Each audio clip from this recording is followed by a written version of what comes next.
Hey there, how you doing? I'm not here to waste your time. I'm here to help you with your English, so let's go. Thanks, Lau. I enjoy a lot listening to your videos. All right, I'm going to teach you this structure one more time. It probably won't be the last time, but pay attention. You need this structure. Well, it's actually two. You need these two structures for saying that you enjoy something, you like something, you love something, you hate something. You need this, and you're going to use it again and again and again in English, so focus. There are two ways of expressing this. You can say, I really enjoy blank, the thing. Or you can say, I enjoy the thing a lot. That's the structure. That's the order. It has to be that. A lot goes after the thing. You have to say the thing first. I really enjoy sounds even more like a native speaker, and it's easier. And that is the number one I recommend. But you can also say, I like blank a lot. With I like and I enjoy, this is what you're going to use. So I want you to practice these phrases talking about things that you like, that you enjoy. I want you to practice this because I see this mistake all the time, and it's an easy mistake to fix. You guys are just overcomplicating it and getting confused. You should be able to say, express that you like, that you enjoy something in English perfectly, easily. It's not a complicated thing, and we use it all the time, right? We're constantly saying that we love, that we like, that we enjoy things. So this is your homework. I'm serious. I'm looking at you. If you make this mistake, now's your time to fix it. All right, next one. When I was a kid, I learned centro comercial as shopping center, which is the same in Portuguese. Okay, so we're mixing here Spanish and Portuguese, blah, blah, blah. It doesn't matter what language you speak. The only word you need is mall. Okay, in the United States, in English, all we use is mall. Mall culture is dying. Mall culture used to be a big thing in the early 2000s, 90s. Everybody went to the mall. Nowadays, nobody wants to go to the mall.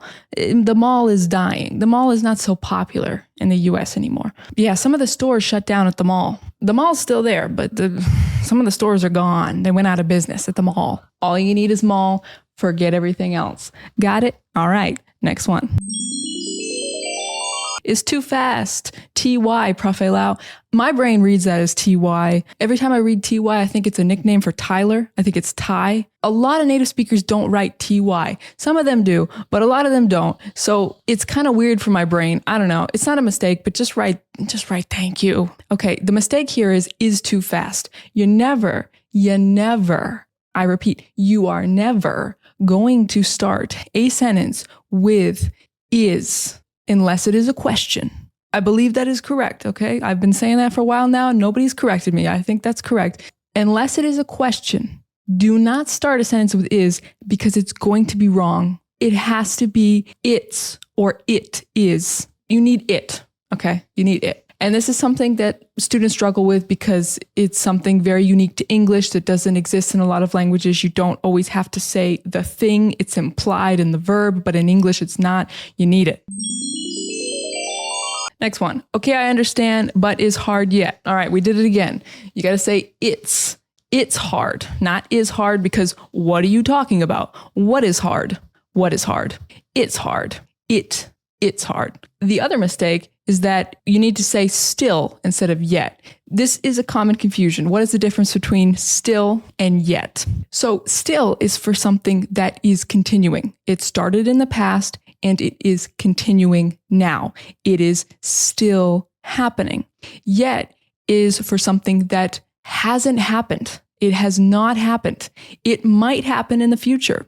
It might happen in the future, but it has not happened. It hasn't happened yet. So in this case, they're saying it's continuing to be hard. It already is hard. It was hard. It is hard right now. So it's still hard. It's something that's continuing. It's still hard. Okay, I understand, Profe Lau, but it's still hard. I know it's hard, but stay with me, watch my videos and practice and you'll get better. And do other stuff too. You can't just watch my videos, okay? Yeah, if anybody is just watching my videos, you're not doing enough. You need to do more. If you're serious about learning a language and improving your language skills, you got to do more than just watch my videos, all right? I hate to break it to you, but this is not enough.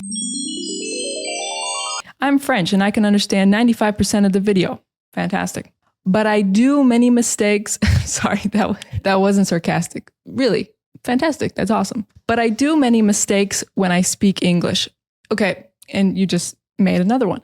But this is a very common mistake, even for advanced students. Even advanced students are confusing make and do, because in other languages, it's often one word, and in English, it's two words, and it all depends on the context. And are there clear rules when to use it and when to not? I don't know. It's kind of just memorizing it. So in this case, we say, I make mistakes. Well, we always say make mistakes. We don't say do mistakes. We say make mistakes. Why? No idea. I have no idea, but that is just the way it is. That's just the way it is.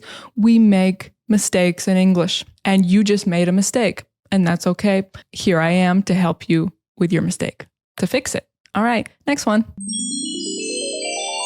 Thanks a lot, Profe Lau. I passed through the 48 years of my life, blah, blah, blah. Okay, well, what's wrong with this one? In English, we don't say that. We just say spent. Like in this case with the years, I spent 48 years. With quantity of time, like we're probably just going to use spent. I spent 48 years. You don't need just 48 years. I spent 48 years of my life, blah, blah, blah. Sometimes we use things like go through, like I went through. We use that often with experiences, like I went through a breakup. I went through a hard time. In that case, we wouldn't use spent. We wouldn't say I spent a hard time. So we use spent with the number, the quantity of time. You know, I spent 3 months in Vietnam, whatever. Okay, this was a comment or a message I saw in a group chat in Lima, Peru, with like people who are travelers and people who live there, and like connecting, socializing, meeting up, stuff like that. So somebody, a Peruvian, said, anyone arriving to Lima?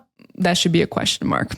Anyone arriving to Lima? We probably would say anyone coming to Lima, because if you're getting to Lima right now, like you're in the airport, you're probably not going on this socializing app and looking for accommodation. So it's for people who are planning to go and make their plans of accommodation and everything. So you probably would want to say anyone coming to Lima. Yeah, I'll be able to host since September 7th. Okay, here's another example of how in some languages there's one word and then you translate it to English and it's multiple words. So here's another example of that. So we have since, but we also have from. So since would be talking about the past. So if you started hosting on September 7th, you could say, I've been hosting since September 7th. But in this case, she's not talking about the past. She's talking about the future. She's saying, I will be available starting September 7th. So we would say from September 7th on. In that context, on is like continuing. From September 7th on. Oh yeah, I'll be available from October 1st on, or from October 1st. Just like that. Or I'll be available after October 1st. There's different ways of saying it. But in this case, she should say, I'll be able to host from September 7th. All right, this next one is something that I see all the time, every day, it feels like, in my comment section of my videos. And I don't know, us English teachers, we need to shout it from the rooftops. I don't know how long we're going to be saying this before everybody knows this, but advice is not a word that we put into plural with an S. Like we don't say advices. Advices does not exist. Or I don't know if it does, but we don't use it. We don't say advices. So just throw advices into the trash. Advice is a non-countable thing, an uncountable thing for us. You can say a piece of advice, but most of the time we don't even say that. Most of the time we just say, thanks for the advice. And we could be thanking you for one thing that you told us or 10 things that you told us. It doesn't matter. We don't care. We're not thinking about that.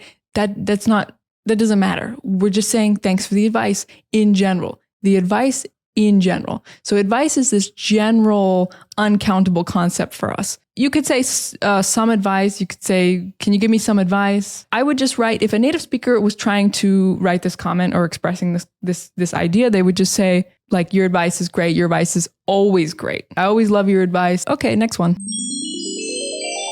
I'm watching without subtitles and I can understand almost everything you're saying. Sorry, I don't have my glasses on. I'm trying to like squint and read these comments. I'm too glad for that, Congrats. Your content is really helpful. Thank you. Awesome. I love these comments. You guys are so nice and fantastic, and I love to read them. Here's my correction. I'm too glad for that. This is wrong for 3 reasons, and this is going to blow your mind, and I'm going to explain this to you, and this is going to change some of your lives. Why is this phrase wrong for 3 reasons? Reason number 1, I think you guys try to use the word glad too often. You learned that glad means happy, and so now you try to use it every time you want to express happy.